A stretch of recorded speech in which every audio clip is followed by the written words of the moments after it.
Prologue. Preparing the perfect stage. I honestly can't remember what catalyzed this desire. All I know is I've admired shadow brokers for as long as I can remember. Was it a certain anime, or was it a manga, or a movie? I guess it doesn't matter. I was all in for anything that featured a mastermind or an eminence in shadow, as I like to call them. These characters were never the protagonists or final bosses, but were relegated to a role behind the scenes, where they flaunted their powers and meddled in the affairs of others. I've always looked up to the men in the shadows. I wanted to be one of them. Think of children who worshipped their favorite superheroes. That was me, but with master puppeteers. Well, there was one thing that set us apart. My reverence for them wasn't short-lived. In fact, it buried itself deep in my heart, never dying out and always guiding me through life. To become stronger, I learned everything from karate to boxing, from swordsplay to mixed martial arts. I hemmed it up during all my practices, concealing my true power from the world and preparing for the fated day. At school I played the part of being pleasantly mediocre, an unassuming face in the crowd, like an NPC in a game or a part of the mob. I didn't do any harm, but behind this facade of normalcy, I was training full throttle. That's how I spent my entire youth. But as time passed, an uneasy feeling started to haunt me. I was due for a reality check. Yeah, that's right. This was all for nothing. I realized I'd never become as powerful as shadow commanders in the stories. It didn't matter how hard I trained in martial arts. Sure, I could clobber a few punks, but that was it. It'd be a tough fight if anyone drew a gun, and if I was surrounded by soldiers in full gear, I'd be toast, done so, old news. The idea of a shadow broker getting a curb stomped by some soldiers. Ridiculous. Let's say I trained for 10 more years. Or that I became the greatest martial artist in the world. I'd still get wrecked by a gang of commandos. Or maybe I'd manage to escape by the skin of my teeth, or train hard enough to fight back. It's all in the realm of possibility. But even if I somehow managed to do that, these guys could set off a nuke and vaporize me in an instant. There is a limit to the human body, that much I know. That said, my master puppeteers would never be taken down by a nuke, which means I needed to be impervious to them too. What does one need to survive a nuclear attack? Is it the ability to pack a punch, or could it be a body of steel? How about unlimited stamina? Wrong, wrong, and wrong again. You need a totally different kind of power. Some call it magic, others mana, or chi, or aura. Or you get the point. Anything will do. I needed to obtain this clandestine ability. I'd managed to reach this conclusion when I finally confronted reality head-on. I'll try to explain. Let's say someone is on a quest for magical powers. Anyone would think they're nuts. Hell, I know I would. I'd think they'd gone bonkers. But consider this. No one in the world has proved that magic exists or disproved it. I couldn't find these powers with my sanity intact. I had to dive to the depths of lunacy. I started training in a new way that was damn near impossible.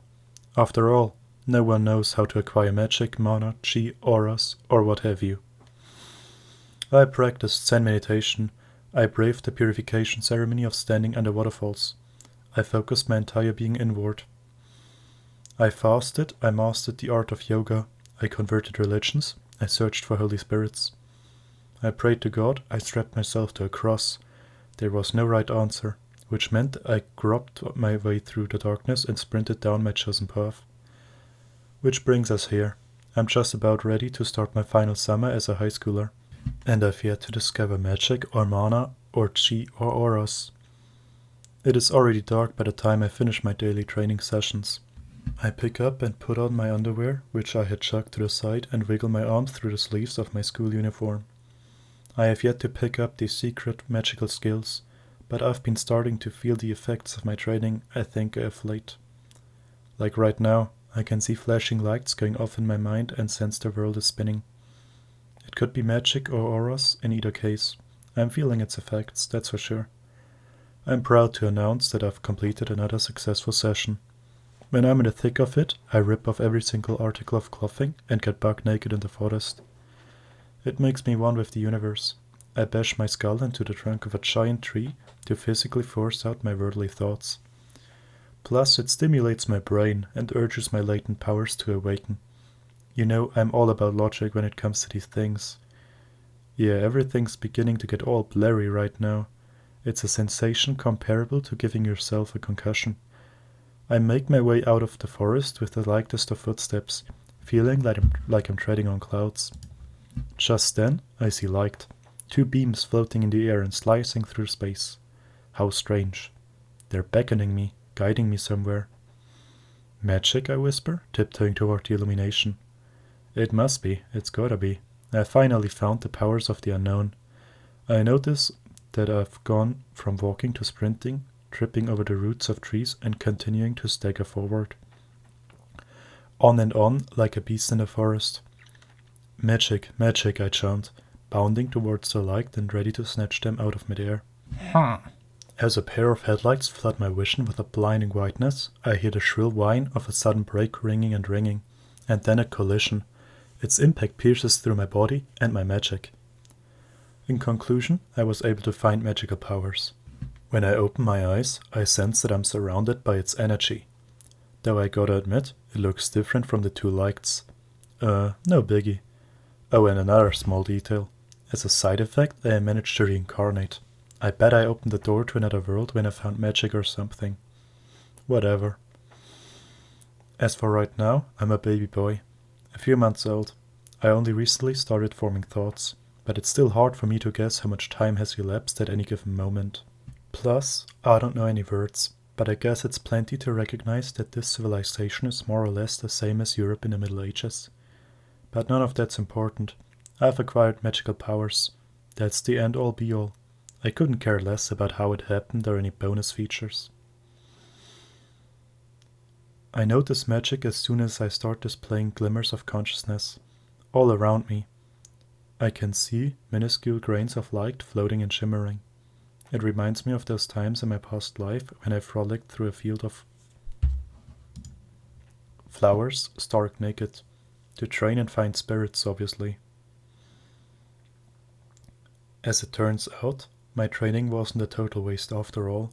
I mean, my ability to detect this energy is proof enough, and I can control it as easily as my limbs. It's comparable to when I strapped my naked body to a cross, a nod to Jesus, or maybe when I flip-flopped religions and danced around in prayer in my birthday suit. I bet every little thing in my training sessions helped me in the long run. It's already taught me that I can get stronger. Plus, time is of no consequence for a baby. I'm ready to use these years to train and become an Eminence in Shadow, once and for all. Oops, I think I've made a duty. Which reminds me, I heard somewhere that birds let their droppings dribble out involuntarily, and I think human babies are the same. I can fight the good fight with logic and reasoning, but it feels as though my instincts take over, whispering, just do it in my ear. That said, this is me we're talking about. I spent my waking hours training in my past life. Hooling together all the strength in my body, I tightened my sphincter, buying me some time. What? To summon people. I think it's been 10 years. You know, magic is something else. It means I can surpass the bodily limitations of humans. Lift ginormous boulders with a single finger. Dash twice as fast as a horse. Leap higher than a house. That said, I'm no match for nukes. Well, I know my defenses will increase with my magical capacity, but have you seen the firepower of those weapons on Earth? There was a time when I contemplated forgetting about them entirely. 'Cause we don't have nukes in this world? But what good is a master puppeteer who settles for less? No good, not at all. That means my next mission is to become strong enough to beat weapons of mass destruction. After extensive research and training, I found one potential solution, which I've been incorporating into my daily experiments. Oh yeah, and it seems I've been born into a noble family. For generations, members of this family have trained to become Dark Knights, who use magic to power up and slay enemies in battle. And as my family's rising star of a son, I'm living my days as your average apprentice. After all, shadow brokers need to be extremely selective about when, where, and to whom they reveal their powers. Yeah, I'll lie in wait until then. I know I'm not exerting my true potential and that I'm cutting corners. But I learned some skills as an apprentice that have come in handy, like how magic is used on the battlefield of this world. It's been a good opportunity for me to reflect on my own techniques. To be completely honest, it's clear to me the fighting styles from my past life were 100 times more logical and refined than the ones here. I mean, look at any contemporary martial arts battle. These fighters rebuke unnecessary movements drawing from various combat schools and whittling them down to the creme de la creme. This creates the conditions for the perfect fight. It relies on the rules of the game, of course, but this mental attitude can be used to identify the best of the best in any situation. And then consider this world. First and foremost, their fighting techniques stay in their country of origin, which means different schools of combat don't cross borders. Plus, there are certain secret skills that countries won't allow out of their jurisdiction, not that we'd be able to spread them to begin with, since no forms of media are readily available to us. This means we can't combine techniques from other forms of fighting, much less reject or improve our own. If I had to describe this system in one word, I'd call it unrefined. But there's one fundamental difference between the two worlds. That's right, magic. It completely changes the baseline of physical performance. Take physical strength, for example. I can lift someone up with one hand, which means any knowledge about hand-to-hand combat and wrestling or ground fighting goes out the window. Even if we're in a mounted grappling position, I can soar through the air by flexing my abs. If I've got my foot hooked on an opponent in offensive guard, I can blast them off by activating my leg muscles. Yeah, ground fighting is out of the question. It's like how humans have their method of combat and gorillas have their breed of their own. And I'll just leave it at that. There are also differences in the distance and speed at which combatants step into their attacks, which means it's harder to predict their movement in battle. This might be the most important thing. I mean, martial arts are all about reading your opponent at an appropriate range. The angle, position and distance of your attacks are everything. It took me a while to get the hang of the last one, especially because fighters attack from afar, like 16 feet apart. I mean, I guess I get it. They're lightning fast and take ginormous steps, and I just assumed this was their way of fighting, until I realized it was to compensate for their poor defense tactics. I'm sure this is relatable to all martial artists. Those who can't guard will stand too far from their opponents. It's really scary to get hit, I get it. It's tempting to retreat where your opponents can't reach you. But this results in a contest where one fighter attacks and the other retreats, and vice versa, which is a real snore. You call this outboxing? Try again. This is just an exercise of running back and forth. It doesn't matter if the fighters are 5 or 100 meters apart. They can't land a decent hit either way. It could be 6 or 7 or 10 meters, it's all the same. This has been a public service announcement to close the gap and duke it out. But once you cross a certain threshold, 1 millimeter can make a huge difference. And it stands at the exact point where I can both land a blow and react to an attack. Throw in other factors like the angle of my hits, and the slightest turn can mean an advantage or a disadvantage. The narrowest of margins is the best range between two fighters. A battle shouldn't be about one combatant dashing in 16 feet and the other leaping back 19. I guess I came into this whole thing with an idea of what to expect from other worlds, which compounded with my unfamiliarity with magic left me confused about their combat sense. But, yeah, I've got my bearings straight as of late. It's all chill now. I train every day at home where our dad basically directs us on how to throw down, and I grapple with my older sister. I know she's only 2 years older than me, but she has natural talent, according to everyone else. If she keeps up, she's the one who will take over as head of the family, which isn't uncommon in this world, since magic can make women powerful enough to become the heir. Jeez, you're so strong, I whimper every day as she kicks my ass. But I can't win if I want to become a shadow commander. I've got to establish myself as the most average of all background characters. That's how I've been living my day today. Tack on lessons about how to act as an aristocrat and hanging out with people to secure my place as a low-profile extra. And I've barely got any free time during the day, which means the only time for me to train is after everyone else has gone to bed, late into the night. I may be cutting into my beauty sleep, but I've been using magic to recover super quick and meditation to catch some sets in new ways. And now I've pretty much got short sleep syndrome. I make it work. Okay, time to get down to business. I blast through my usual training regiment in the forest. I've got something special planned today. I heard that rogues have taken up residence in the ghost town nearby. According to my investigation, it's a large gang of thieves, and the perfect opportunity to test my new weapon. I take down bandits here and there, but a whole group of criminals? That's the event of the year. And I'm always short on sparring partners, so I welcome evildoers with open arms. Oh, please infest this place with more crime. I think it's standard for villages to try to deal with offenders on their own terms, but they mostly get away scot-free. I mean, our judicial system is in the city, which is why I've decided to take the law into my own hands. Today marks the historic day of my first official battle with my newest weapon. I've been experimenting with it for months and call it the slime suit. Allow me to explain. We can use magic in this world to strengthen our bodies and weapons, but there are energy losses when it's formed from one form to another. For example, if I run 100 currents of magic through an average steel sword, only 10% of them will be used in combat. A whopping 90% is lost. Even my mithril sword, which is known to be compatible with magic, is considered high-end if it performs at 50% capacity. That's when slimes caught my eye. A slime is a magical being that uses energy to change form and wobble from place to place.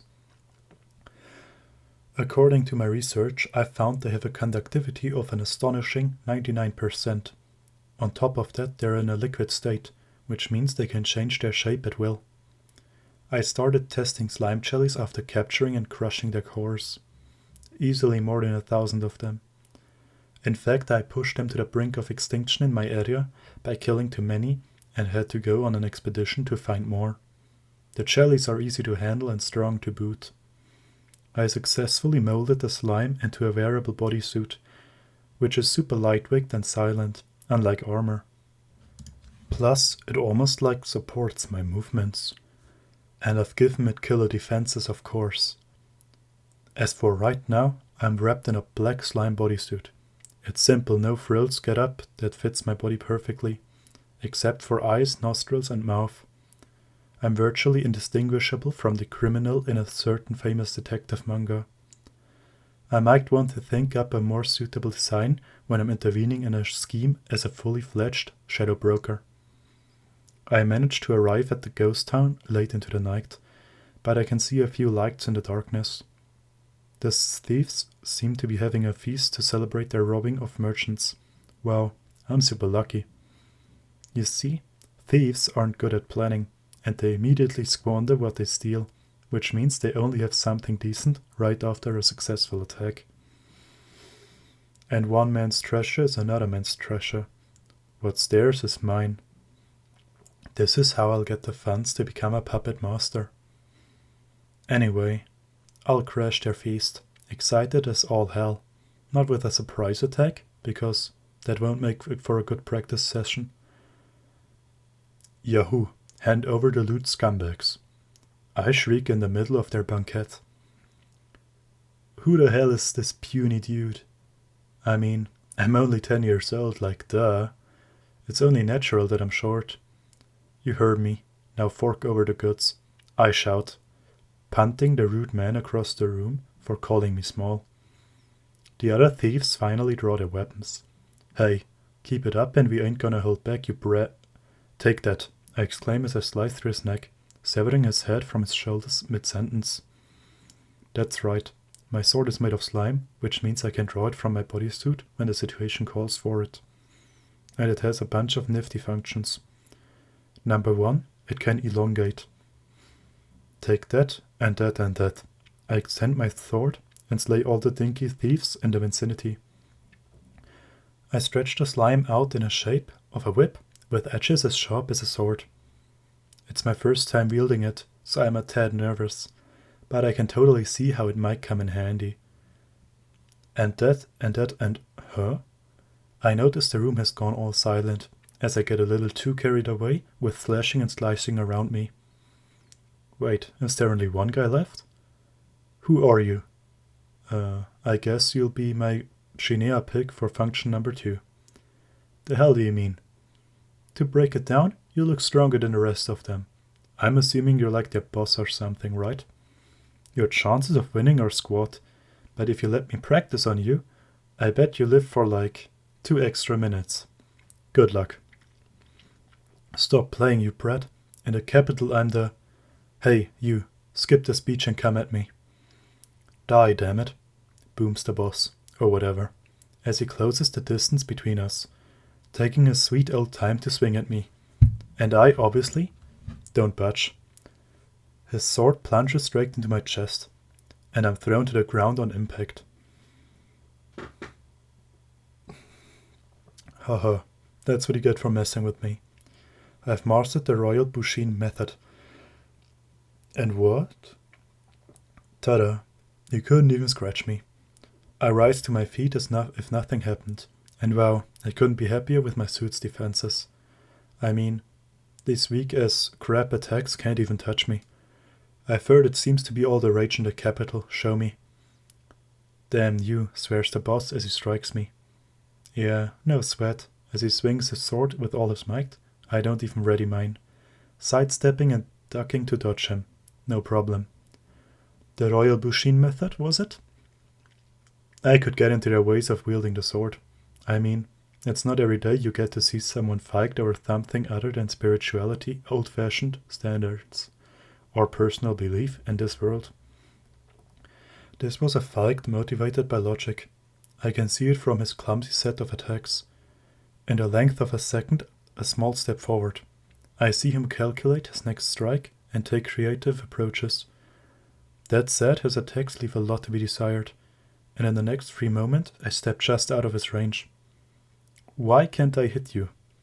I mean, you're weaker than my old man, though I guess you're stronger than my sister.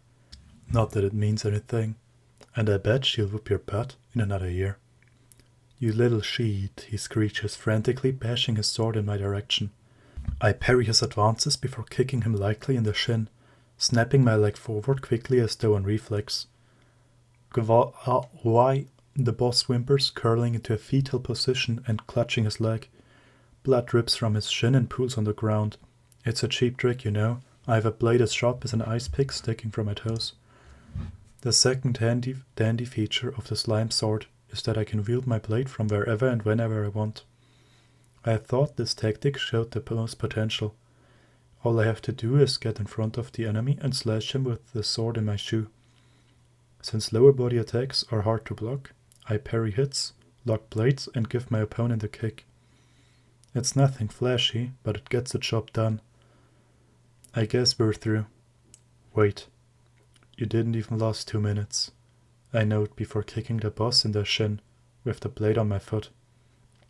Death by impalement. He twitches as I roll him to the side and rummage through his loot. Artwork, I can't sell that. Hard pass on food. Come on, where are the cached jewels and precious metals?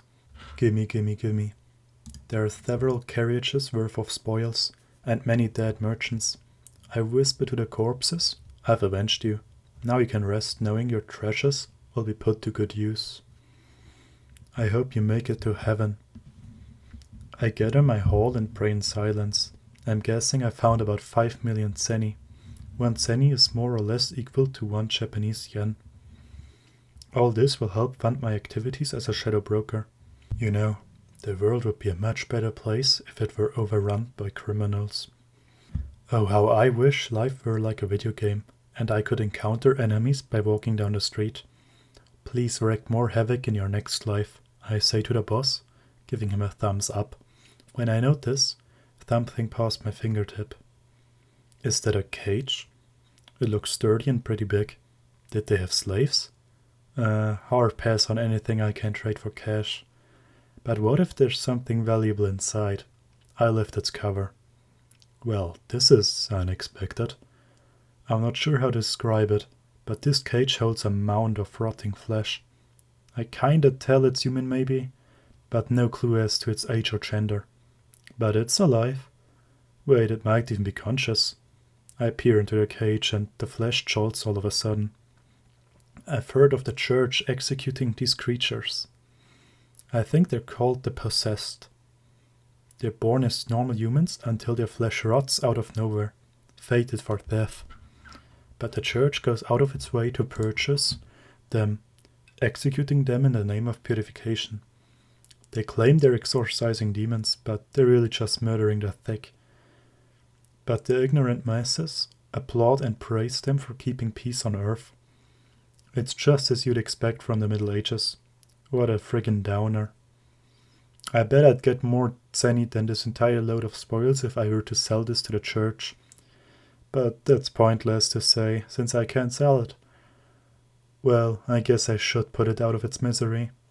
I stick my slime sword into the cage when I notice something else. Namely, this mound of flesh contains an abundance of magic. I've been training my magic since childhood, but this surpasses mine. It's honestly beastly. Is this wavelength the effect of a magical overload? I guess a magical overload must be the reason this turned into a pile of flesh. I've suffered its effects firsthand before. If I hadn't gotten it under control back then, I might have ended up suffering the same fate. I know magic has certain effects on the body, which I felt all too well that fated day. I could sense its potential to raise my tolerance for magic and allow me to handle more of it. But it would be too dangerous to induce a magical overload. I tossed the idea.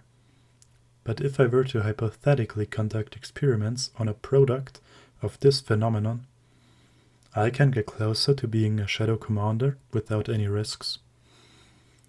I can use this, I say as I reach out to the flesh and infuse it with magic. Wow, it's been a whole month, huh? I think as I recall my first encounter with the mound and heave a sigh, back in the same abandoned village. I wonder why things turned out this way. All my experiments on the flesh were going swimmingly. Well, until recently. I spent my days pumping the flesh with magical energy. I mean, it wasn't my body, so I could go buck wild on it. I was plucking away at my little experiment, testing this and that. In all honesty, it was fun. After all, one of my greatest joys in life is sensing that I'm getting closer to the essence of magic and watching my power grow before my eyes. I pushed forward, inching in toward the boundaries of magic with more precision, power, and detail, until I finally had the magical overload under the tip of my thumb when a blonde elven girl appeared. I guess it would be more accurate to say I was too fixated on improving my command of magic to notice the flesh of a blonde elf until that moment. To think that stinking pile of flesh would return to its original form. I tried sending her off with a light-hearted farewell.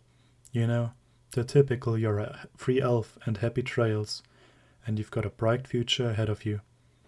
But she said she didn't have a home, insisting on repaying me for saving her life. Which, I didn't actually do. It was all a coincidence. I considered ditching her before things got annoying, but I ended up making her shadow broker's subordinate A. I mean, she doesn't strike me as the type to betray me, but she seems smart. There's something about her that makes me suspect she has too much talent. And even though she's also 10 years old, she's more than enough proof that elves develop faster mentally than humans. And from this day forward, you will be Alpha. A or Alpha. Either works. Understood, she replies with a nod.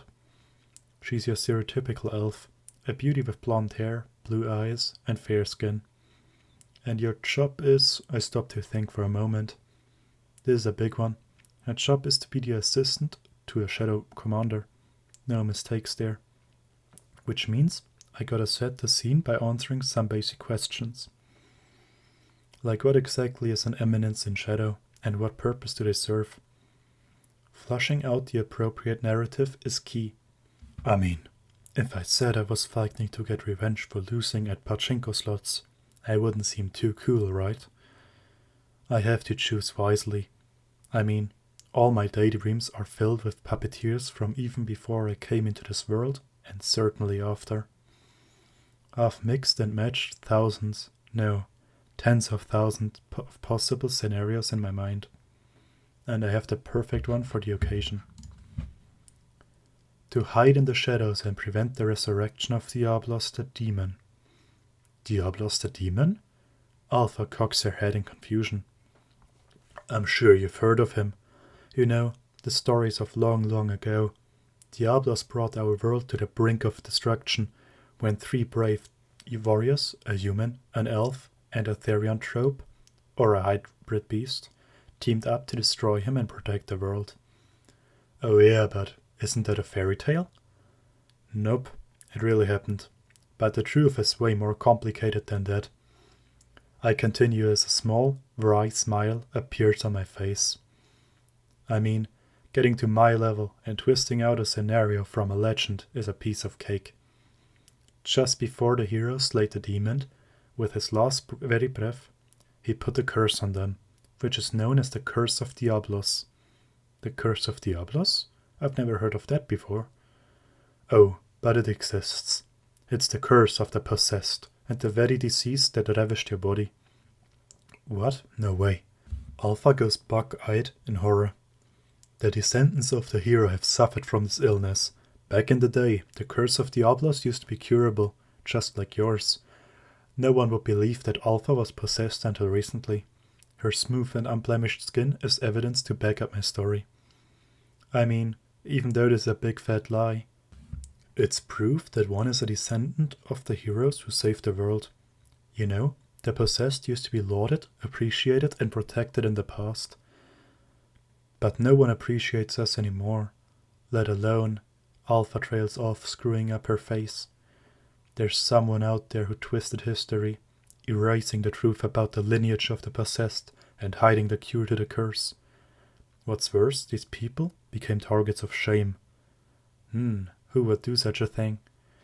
Those who scheme to resurrect Diablos.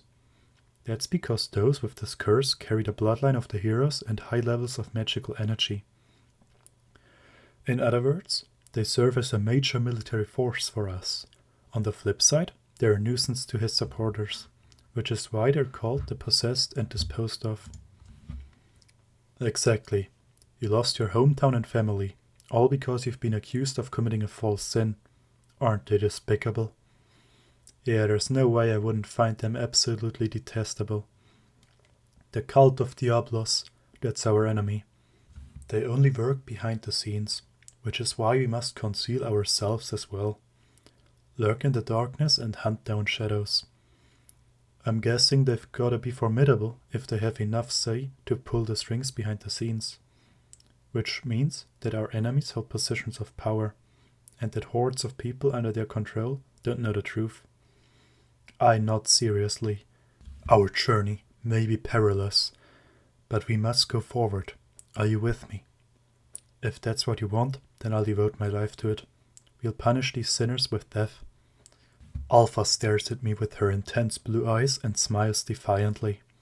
Her face is lovely even in its youth and teems with determination and resolve. I fist bump in my mind. Woohoo, this elf girl is super gullible.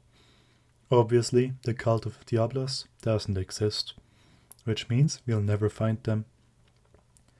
It also provides grounds for me to accuse and slaughter any thief syndicate in the area for being part of the cult. And I bet we can stake out battles between fighters and intervene as shadow commanders. And we can say fake deep stuff for our parting words, like the end is near, or the resurrection of the demon is nigh. And it would be so cool if we could arrive with the wind on the battlefield, saying, "You fools, you're being controlled," before completely wiping everyone out. Wow, I could honestly go on and on. Right, and I almost forgot the most important part. The name of this organization. We are the Shadow Garden. We lurk in the darkness and hunt down shadows. The Shadow Garden. That's a nice name. I know, right? It's sick. This is the very moment the Shadow Garden and the world's greatest enemy, the Cult of Diablos, is born. I move one step closer to becoming a mastermind. I guess we can start by wielding our magic and practicing sparring with each other. I'll act as the main fighter in battle, but you've got to get stronger to wrangle in the small fry. I know, we've got a tough enemy on our hands. I have to raise the bar for myself. Right, that's the spirit. And we have to find other descendants of heroes and protect them. Yeah, all in moderation. It would be fun to play Shadow Broker with more people, since that'd make it feel more like a legit organization. But I don't need that many people. I honestly wouldn't have a problem if it just stayed the two of us. Well, for now let's just focus on getting stronger, I suggest, readying my wooden sword. I block Alpha's attack, which has an unexpected bite to it. To think she was only a novice until recently. Alpha has a good feel for things and plenty of magical energy, which means I can make good use of her. Under the moonlight, I swing my wooden sword as these thoughts run through my mind.